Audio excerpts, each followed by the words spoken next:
is Whale Watching, an inbound marketing show to help you land more whales. I'm Josh, the HubSpot expert. I'm Holly, the niche inbound strategy expert. We work for Protocol 80, an inbound marketing agency located in Lewis Run, Pennsylvania. Where's that? It is just outside of Bradford, Pennsylvania. Where's that? It's just about an hour and a half south of Buffalo, New York, an hour and a half east of Erie, Pennsylvania. Yeah, small little town. So we work with manufacturing companies, contract manufacturers, OEMs, so on and so forth, as well as B2B healthcare companies, helping them with their lead generation strategies and their sales strategies using inbound marketing and inbound sales. Yep. So this show is for any sales, service, marketing pro who's looking to get more leads, drive traffic, and close deals. All of that fun stuff that's important for business. And if you missed last month, it was our 11th episode and we talked about onboarding. And we talked about one of my worst onboarding experiences ever. So if you missed that, you should go tune in because there was some real pain behind my eyes. My favorite part of last month's show was the trivia. But this month we are talking about lead qualification. Yeah. It's important from a sales perspective and from a marketing perspective, and there's a lot of kind of paths we could take with this conversation, so I'm super excited to see where it goes. Me also as well. Okay. I started with the questions last month. Okay. Would you like to start with the questions this month? Yes. So you are a person who handles a lot of sales activities. How do you use lead qualification on a daily basis? How does it impact your personal life? How does it impact my personal life? Well, professionally, my personal life, I get happy when we get great qualified leads for ourselves or our customers. So that's how it affects my personal life. I get happy. Cool. But professionally, I use it for understanding where my priorities should be. And I would advise this of someone that I'm onboarding as well. So that being said, like if I have a new lead that has been determined as qualified and I don't have an activity in place, I don't have a meeting scheduled or something like that, that would be an area of focus. So task setting, prioritizing. Yeah, and just understanding, who's there, who needs a conversation, who needs followed up with, so on and so forth. So that'd be like the initial first stage of qualification. Once I go beyond that, then I would say, all right, now I've got a lead that's more sales qualified.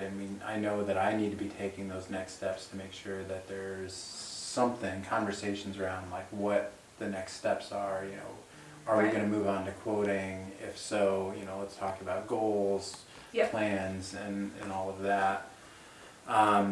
So I guess how it impacts me would just be prioritization and understanding where I need to focus and all of that, organization.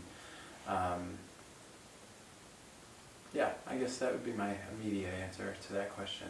That makes sense. It sounds like it makes things a little bit easier for you because instead of looking at like hundreds, maybe thousands of leads that are just all look the same, they're just names. It's just Dale Smith. Yeah. Gene Warren. Now you can say Dale Smith, qualified lead. Right. Gene Warren, disqualified lead. Delete. Yeah. Cool. From a marketing perspective, you're a marketer, driving marketing strategies. What is important for you to know as a person on the other end, your client is qualifying a lead? What's most valuable to you in understanding that? The why, I think, is really important. So understanding how they're looking at these leads and why they're moving them from one stage to another, why they're qualifying them in a certain way is really important because that helps me adjust our targeting, adjust our persona, because obviously, like we talked about with onboarding, that's really important with foundation setting and setting goals and you make your persona, but that evolves over time as the marketing team learns more and we have data to support things. So knowing how and what and why makes someone qualified and what moves them from one stage to another, and basically, in short, what success looks like to the team is really important in terms of replicating it, because I can't replicate it if I don't know like the method behind the magic. If that only lives in the salespeople's head or like their gut feel, it's not something that I can take advantage of and use to drive future strategy. Sure. Be better to look and say, I want to drive more qualified leads, right? More so than just I want to drive just in general leads with anyone. Yeah, but even with that, I think it's important to know, like, how are we defining qualified leads? Like, are they people who are within a certain industry? Are they a company that's a certain size? Do they make a certain thing that like, what does that look like? Because even, yes, obviously, like, knowing what leads are qualified, what leads aren't qualified, of course, but also knowing that formula as to, like, what makes them qualified versus not qualified, then I can also start to hone in on pre-sorting them, really, from an MQL perspective before they even come to the site, or it doesn't make sense to deter certain people away. Like, are there constantly questions or leads that are coming in for something that our customers can never help with? Like, how do we maybe put that language on the site so we're not cluttering up with unqualified leads? Yeah, sounds good. Yeah. All right. Are there common mistakes that you see people make with lead qualifications? I know I've heard you talk really passionately about when a form submission comes in from a free email address, people just assuming they're like a tire kicker, they're nobody. I know that's one of your gripes.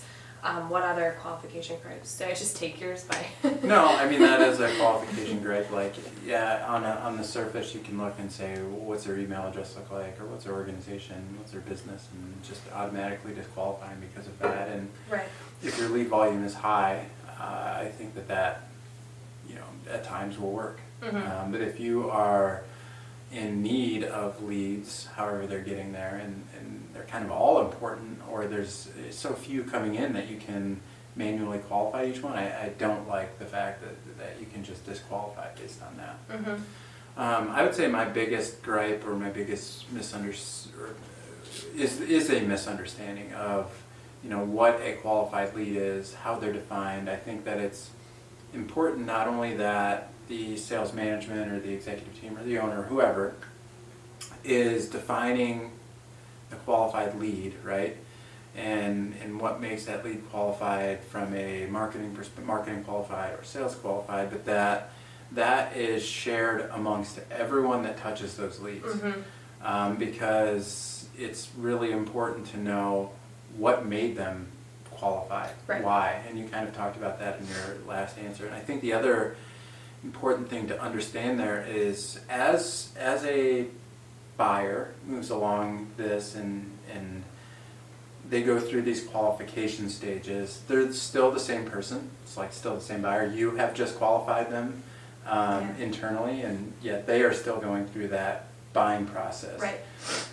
So I think that sometimes there's a disconnect of once they're sales qualified, that's when you're allowed to, let the dogs loose on them, right? And that's not true. They still may need some nurturing. They still may need some education. Yep. You should still communicate with them as they are that same person, that same buyer, and help them through and advise them through the sales Mm-hmm. process. That's a really good point. Yeah. I'd say that's my biggest pet peeve is just let's define this and let's share those definitions. Mm-hmm. And then share how the follow-up is appropriate based on the definitions. Yeah, that's a good question. Thanks. I prepared them. I wrote them down so that they would be higher quality than if I just kept them in my head. Yeah, I wrote some down.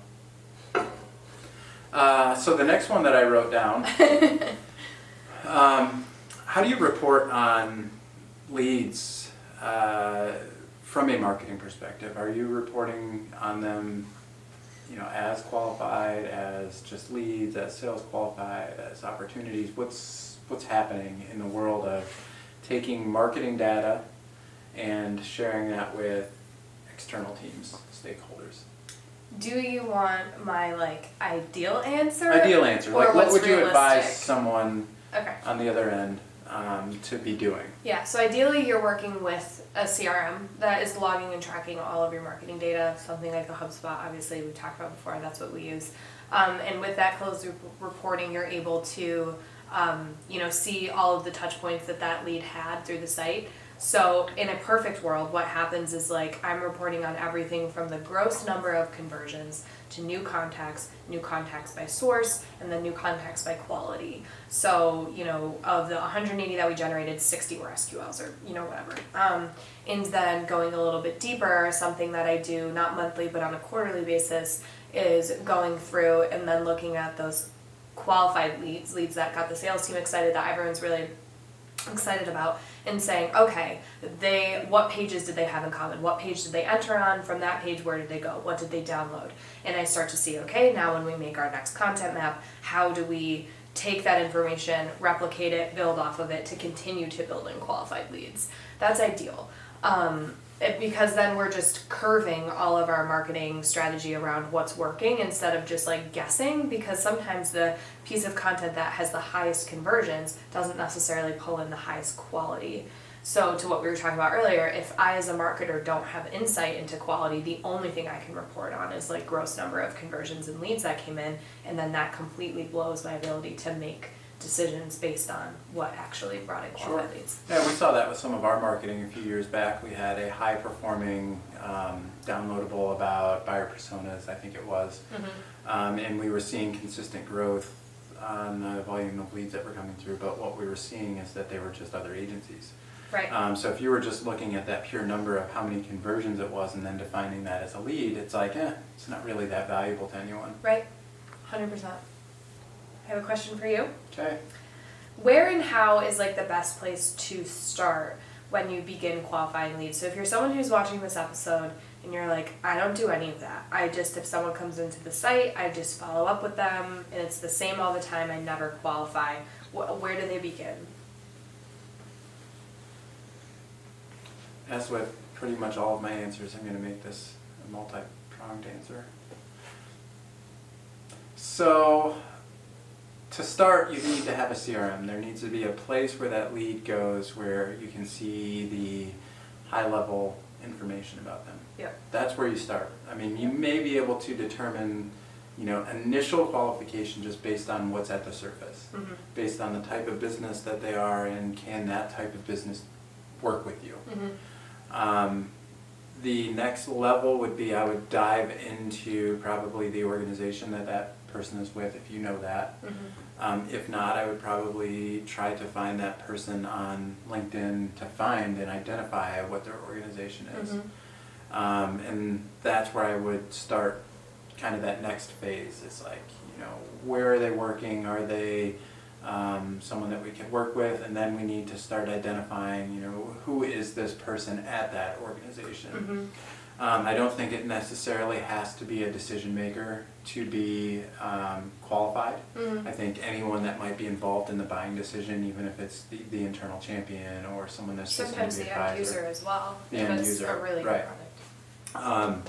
They might be the person that's converting. They should still be considered qualified. That would be like my initial place to start. But then I think you have to have that next, the next part of that is, are they ready for sales?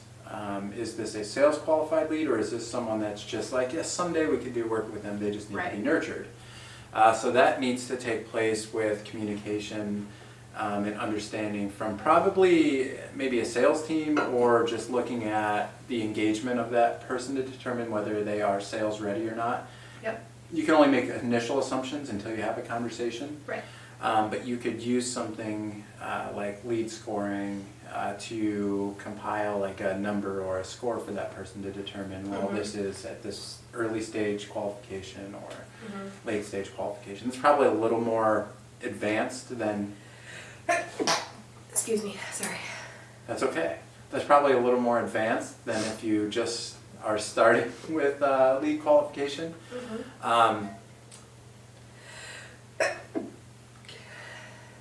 But it's still important.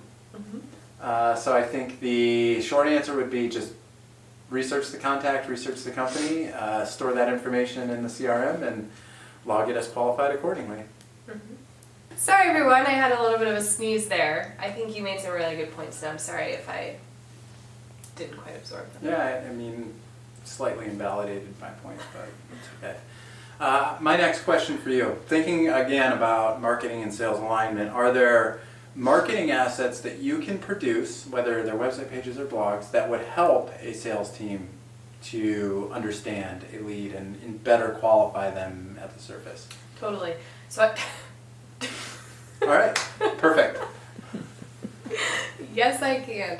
I think if the people who are producing content are good people, you know, they should be marking their resources based on stages of the buyer's journey. So I think that that's like a really good immediate first place to start, just sort of having like, okay, we know that these are consideration and decision stage assets, meaning they're probably relevant to qualified leads who are a little bit further along in their buying process. And you can get even more granular with that by saying like, okay, so this is a decision stage blog, this is a decision stage asset. We know this blog takes 5 minutes to read, and this person was on the page for 3 minutes and 48 seconds. That's probably a pretty qualified lead, right? Like they're reading this, they're going all the way through it, they've seen maybe pages in the past. So I think that that's like an initial way to kind of start sorting them. If I was to be identifying like a lead score, which is a tool that can be used to kind of set quality parameters around activities that happen for a marketing lead, I tend to do that with consideration and decision stage assets just because they tend to indicate someone who's more interested, as well as time on page, pages seen, and whatnot. Did that help? Yeah, I think a couple of the other ones that I look for when I'm qualifying a lead would be like, did they look at our pricing page? Right. If they Products did and services product pages. and service, then they know what you're about, and Yep. they still took that next step. That's a good sign. Potentially, did they look at the team page or the about page, because that's kind of a telltale sign that they're like, oh, who will I be working with? Who might be my account manager? Right. Who should I be talking to from a sales perspective? I think that Yeah. type of content helps. I also think this is like a hypothesis, and I'm not saying like base your whole strategy on this, but something I look at as well is direct traffic to a premium offer landing page. And then from there, exploring some of the website pages. What that tells me is someone else from the company was on this first, and they maybe downloaded that premium offer from a free email address, or maybe they never ended up downloading it, but they sent it to someone else at the company who might be a decision maker. They came in immediately on that. They downloaded it, and then they're like, oh, this is great stuff. I want to go look at the website. Yeah. For me, that's always someone where I'm like, sales! Yeah. Sales! We have something If you are here. using HubSpot and you have access to the custom reports builder, you could build a report that highlights those individuals where the company exists first. Yep. And then somebody came via whatever source and then downloaded somebody else from that company. Yep. That's one of my favorite indicators, personally. Yeah, cool. I mean, organic's great, but that's always something where I'm like, bingo.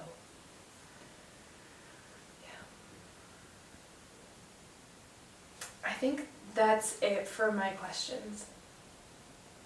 Yeah, that's it for my questions. One thing that I think it would be helpful to add, one of the most common questions that I get, not from you today, but from other people other times, is thinking about the definitions of lead qualification or life cycle stage in HubSpot. I get asked so frequently, how do you define lead, MQL, SQL, opportunity, customer? And you're like, that's up to you. Yeah, it's up to you, as long as everyone's in line with that. How I explain them would be, subscriber would be just that kind of earliest stage lead. You have no idea whether they're interested in you or you are interested in them. One step past that would be lead, someone that's expressed some sort of interest. It's just, you don't know whether they would be a good fit or not. Right.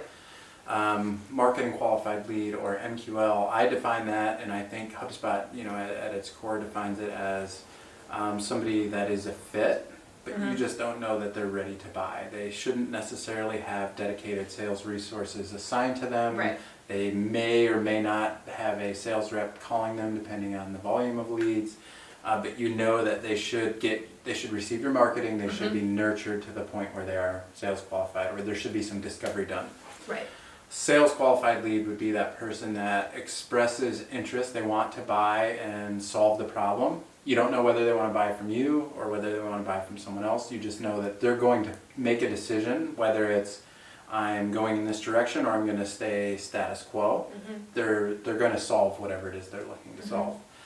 Opportunities I define as when there's money on the table, right? Not only are they looking to solve their problem, but they've asked you to at least quote.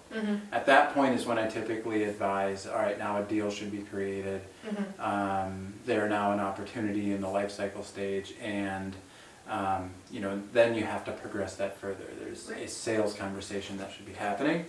Along with that, marketing should understand when someone's an opportunity, we might want to be marketing to them differently. They probably shouldn't receive the same marketing that a marketing qualified lead should get, because now they're already in decision stage and they're in that buying mode. So and they're talking to someone. And something we've run into before too is like if you're in conversation with someone and then they get a marketing email from you, that's like kind of weird. It's like I just talked to Josh this morning, or he just sent me an email and now he's sending me this. Like it comes off as very inauthentic. Yeah, I agree. I like to know what's happening behind the scenes as well from that automation perspective. And one of those things that I would want to look at is, what is the life cycle stage? What's happening? Are we excluding people that are that are opportunities? And then that next level of customer, super important. You should be marketing to your customers to continue to help them, turn them into fans, and then turn them into that referral source. So delight the heck out of them. I think something too that's kind of a common misconception, and I think part of it is the way that that's such a logical flow and it makes so much sense. It's really linear, but the path from MQL to SQL is not always linear and it's not always fast, especially in B2B. It's almost never fast. I think sometimes there's that urgency when they're a marketing qualified lead, they haven't raised their hand for sales yet, they probably aren't ready, but they've been in the system for 6 months and we'd really like to work with them, we're just going to move them to SQL. It's like, no. Nothing they've seen, no activity that they've taken has actually dictated that that's appropriate, other than the fact that they're in the CRM. So one of my recommendations is if you're starting to get a little antsy, you need some opportunities and stuff, doing MQL appropriate campaign efforts at maybe someone who's been in the CRM for a little while. So that might look at sending them marketing resources based on pages they've seen. Maybe it's a little bit more tailored to them, but it's still not sales reaching out yet. They are still an MQL no matter how bad you want to work with them. That's something I wish I could stress. I'm stressing it now. I'm stressed about it. No, I think it's something important to understand.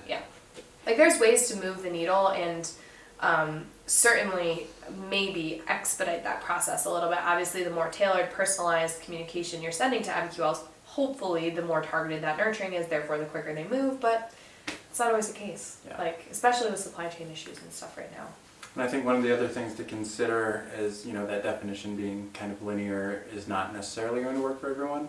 If you have a less considered purchase, there are often times where I see it might go directly to SQL. And consistently skipping over that MQL. Anything that would be kind of a touchless purchase would be different for the most part as well. So it's not the answer for everyone, but that's my typical answer that I would give. The framework, kind of. The framework. I'm with you. I gotcha. Cool. So that's all our questions. So it's according to the agenda here, we're going to move into trivia. So I'm excited again. Actually, just kidding. Oh. I thought it might be fun, since this is our last and final episode of Whale Watching on Bright Talk, for us to maybe recap some of our key thoughts, some of the best lessons that you think we've given over the past 12 episodes, that if this is the first time someone's tuning in, what's a couple takeaways that we've talked about that you think are really important? Just you. I'm not going to go. This is... Okay.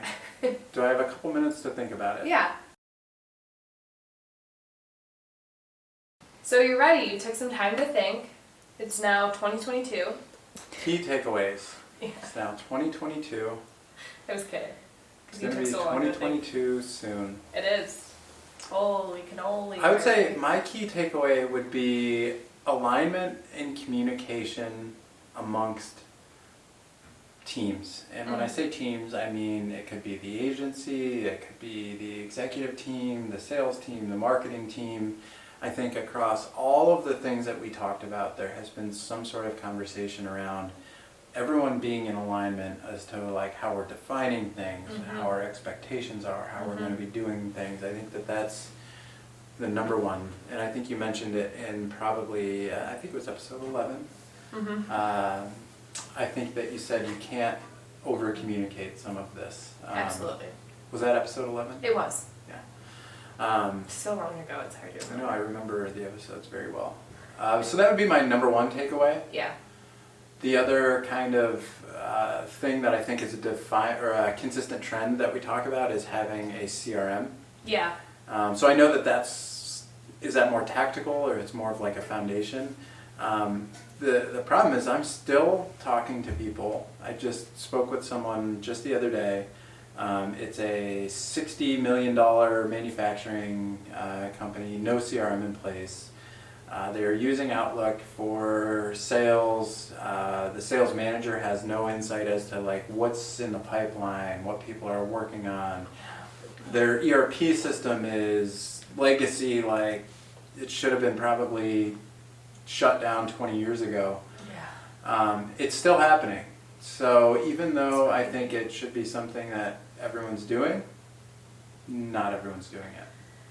Does it hurt you extra when the tool that people are using for this is Outlook and not Gmail, since we are a Google partner? No. Hurts me extra. Because I think what I see, it just doesn't surprise me, because a lot of those organizations that aren't using a CRM and kind of are on Outlook are those ones that have been using Microsoft products for so long. Yeah. And are just kind of like so Stuck in their ways. Yeah, and they're not moving to Dynamics from the CRM. They're either that's a little more sophisticated than they need, more expensive than they need. Yeah. So I guess it doesn't surprise me. Like usually the organizations that I see on Gmail, and this isn't always, but are a little bit more advanced and they probably have something in place. Right. Not also, always. If this motivates anyone, I have a client who doesn't have Wi-Fi, but at least has a CRM. Yeah. Like, that's how important it is. What is Wi-Fi? Also get Wi-Fi for sure, but Yeah. I definitely have a CRM. No, I think those are good takeaways. Sorry it took me so long to think about them. It's okay. Do you want to hear mine? Yeah. Okay. I thought you were just going to go into them. Okay, I wasn't sure. I think something that similar to CRM and communication that is kind of like another heartbeat that is through all of the episodes is kind of like remaining agile, like never going with like setting, forgetting, and never changing.